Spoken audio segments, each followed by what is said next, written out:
Assalamualaikum warahmatullahi wabarakatuh. Nama Fauzia Dwi Saputri, NIM 2079886. Saya akan mempresentasikan rangkuman materi etika bisnis. Bab 1. Pengertian etika bisnis dan perbankan. Etika berasal dari bahasa Yunani kuno, yaitu ethos, yang berarti sesuatu di mana dan bagaimana cabang utama filsafat yang mempelajari nilai atau kualitas yang menjadi studi mengenai standar dan penilaian moral.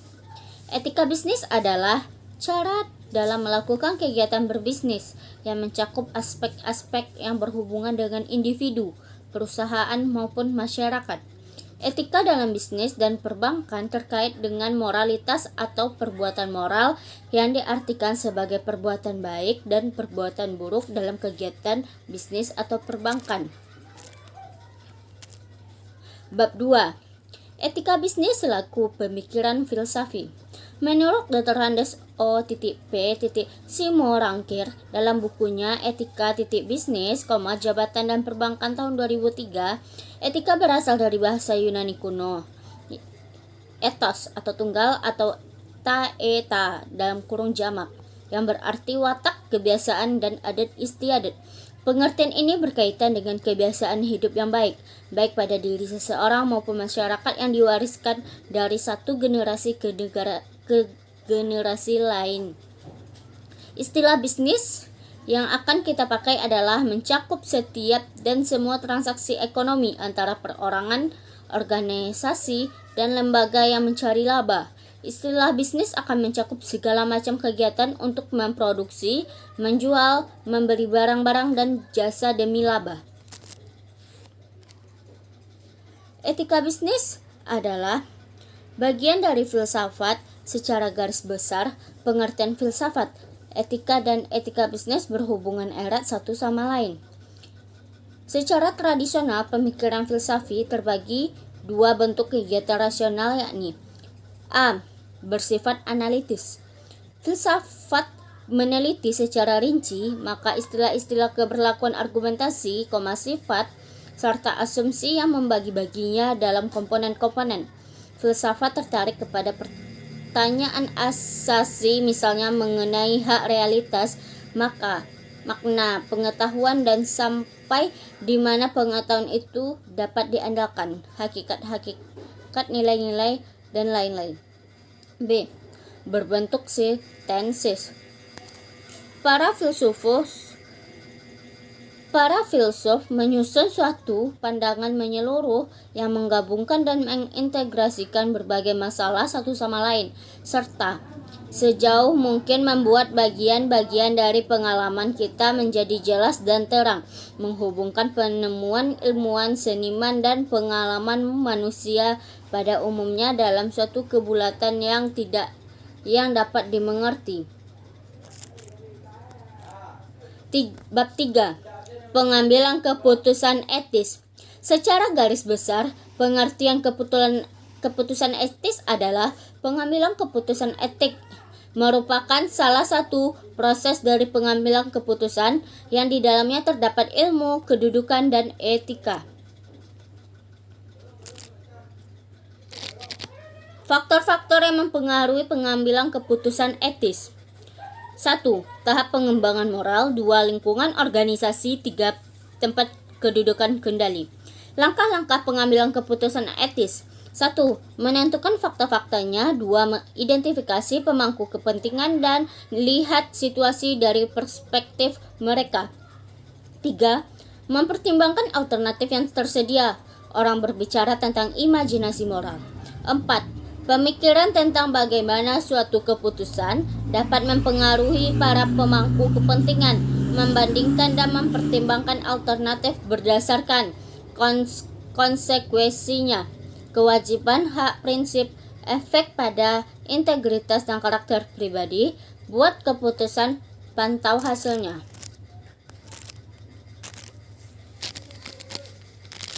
Bab 4. Hakikat etika bisnis dan hubungan bisnis dan moral. Hakikat bisnis adalah usaha untuk memenuhi kebutuhan manusia, produk atau jasa, yang bermanfaat bagi masyarakat. Businessman atau seorang pebisnis akan selalu melihat adanya kebutuhan masyarakat dan kemudian mencoba untuk melayani secara baik sehingga masyarakat menjadi puas dan senang. Dari kepuasan masyarakat itulah si pebisnis akan mendapatkan keuntungan dan pengembangan usahanya.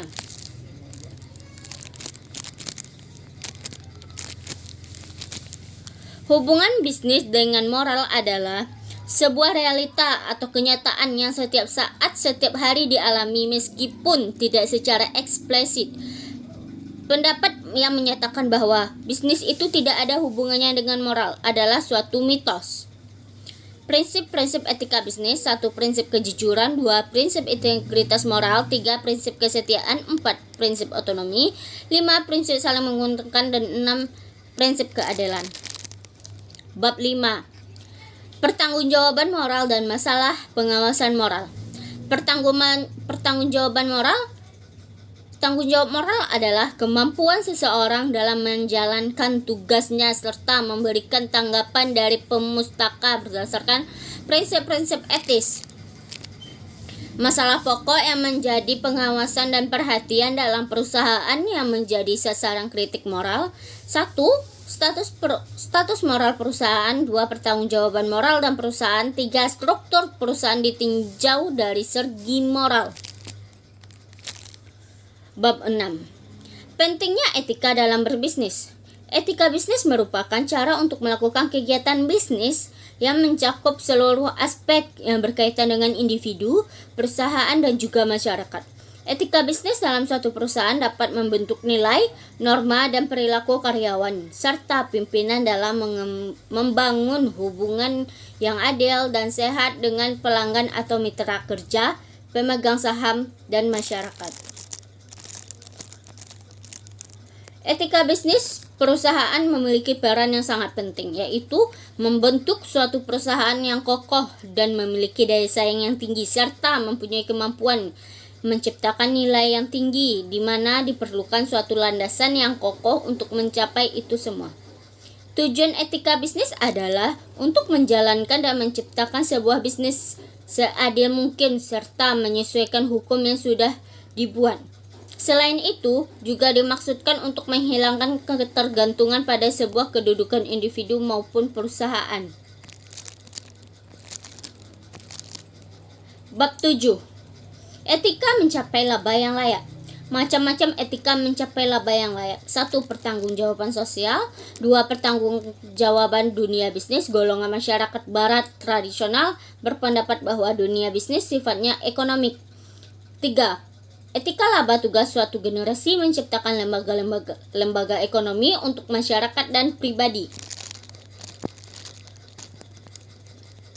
Prinsip-prinsip dalam etika mencapai laba yang layak menurut Arijanto tahun 2012 48, yaitu sebagai berikut. 1. Prinsip otonomi, 2. Prinsip kejujuran, 3. Prinsip keadilan, 4. Prinsip saling menguntungkan, 5. Prinsip integritas moral.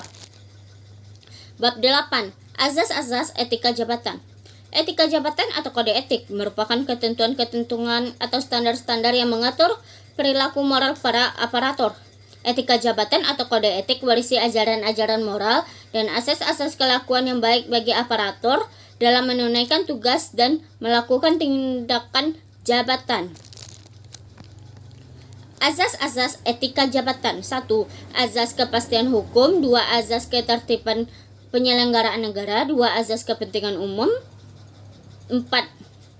Azas keterbukaan. 5.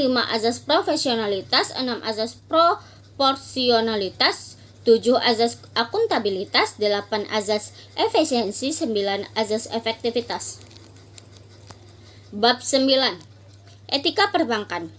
Tugas utama bank sebagai lembaga keuangan ialah operasi perkreditan aktif atau penciptaan atau pemberian kredit yang dilakukan oleh bank, dan pasif atau menerima simpanan berbentuk giro, deposit, tabungan, ataupun bentuk titipan lainnya yang dipercayakan oleh masyarakat, serta sebagai perantara di bidang perkreditan, contohnya memberikan jasa-jasa yang lain, misalnya incasso, transfer informasi, dan lain-lain. Etika bankir. 1. Memiliki skill dan knowledge atau pengetahuan. 2. Mampu menerima tekanan dari pihak manapun tanpa mengurangi kinerja. 3. Memiliki inisiatif dan aktif dalam mencapai tujuan serta tidak bersikap menunggu. 4. Memiliki job motivation yang tinggi serta memiliki jiwa kepemimpinan. 5. Mempunyai sales ability. 6. Mempunyai kemampuan untuk menyusun rencana. Prinsip etika perbankan. 1. Prinsip kepatuhan. 2. Prinsip kerahasiaan. 3. Prinsip kebenaran pencatatan. 4. Prinsip kesehatan bersaing.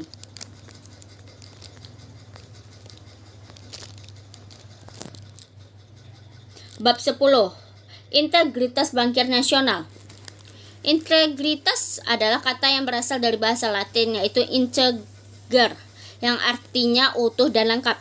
Oleh karena itu, integritas memerlukan beberapa perasaan batin yang menunjukkan keutuhan dan konsistensi karakter.